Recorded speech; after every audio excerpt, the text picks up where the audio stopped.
আসসালামু আলাইকুম গাইস, আপনারা সবাই কেমন আছেন? আশা করি ভালো আছেন। আমরাও অনেক ভালো আছি। বেশ কয়েকদিন ধরে টানা প্রচুর পরিমাণে বৃষ্টি হচ্ছে, তো ভাবলাম খিচুড়ি রান্না করে। তো বাচ্চারাও খেতে চাইলো, তো তাই চলে আসলাম খিচুড়ি রান্না করতে। তো বৃষ্টির দিনে কিন্তু খিচুড়ি খুবই মজা লাগে। অন্যান্য দিনও ভালো লাগে, কিন্তু বৃষ্টির দিনে বেশি মজা লাগে আর কি। তো এই তো চাল ডাল ধুয়ে রেখেছিলাম, মশলা কষিয়ে আমি চাল ডালটা ঢেলে দিলাম। তো একটু মশলাটা মিক্স করে নিচ্ছি নেড়ে চেড়ে। তো বৃষ্টির দিনে খিচুড়ি রান্নাটা খুবই ইজি একটা ব্যাপার, বেশি একটা ঝামেলা পোহাতে হয় না। খিচুড়িতে আমি কিন্তু রসুন খুবই পছন্দ করি, আর বিশেষ করে আমি যখন মাংস রান্না করি তো মাংসতেও আস্ত রসুন দেই। এই তো আমি কয়েকটা রসুনের কোয়া দিয়ে দিচ্ছি। তো এই খিচুড়ির সাথে খেতে আমার খুবই ভালো লাগে, বাচ্চারা আব্বুও খায়। তো এদিকে চালটা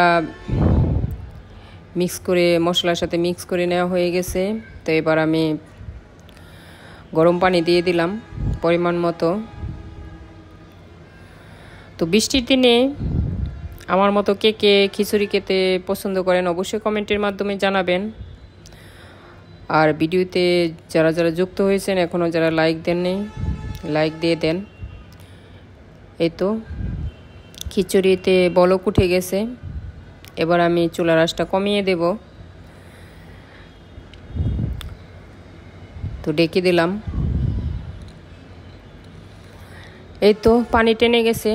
তো এবার আমি খিচুড়িতে ঘি দিয়ে দিচ্ছি।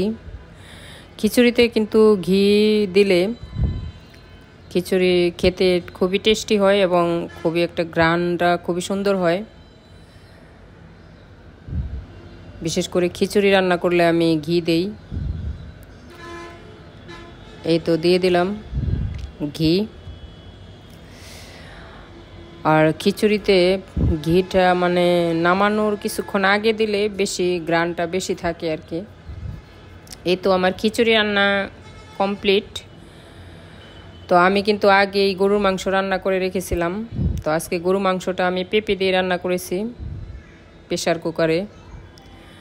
তো মাংস রান্নাটা খুবই মজা হয়েছিল খিচুড়ি দিয়ে খেতে। এই তো আমি আর আমার মেয়ে খিচুড়ি খেতে বসে গেছি। তো অনেক টেস্টি হয়েছিল।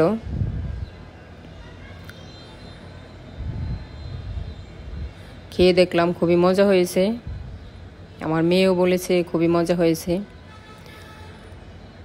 তো যাই হোক, আজকের ভিডিওটা আপনাদের কাছে কেমন লাগলো অবশ্যই কমেন্টের মাধ্যমে জানাবেন।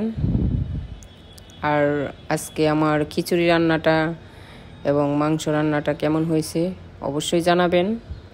আর বৃষ্টির দিনে কে কে খিচুড়ি পছন্দ করেন সেটাও জানাবেন। আর ভিডিওটি ভালো লাগলে লাইক, শেয়ার এবং সাবস্ক্রাইব করে পাশে থাকবেন। আজকের মতো বিদায় নিচ্ছি, আল্লাহ হাফেজ।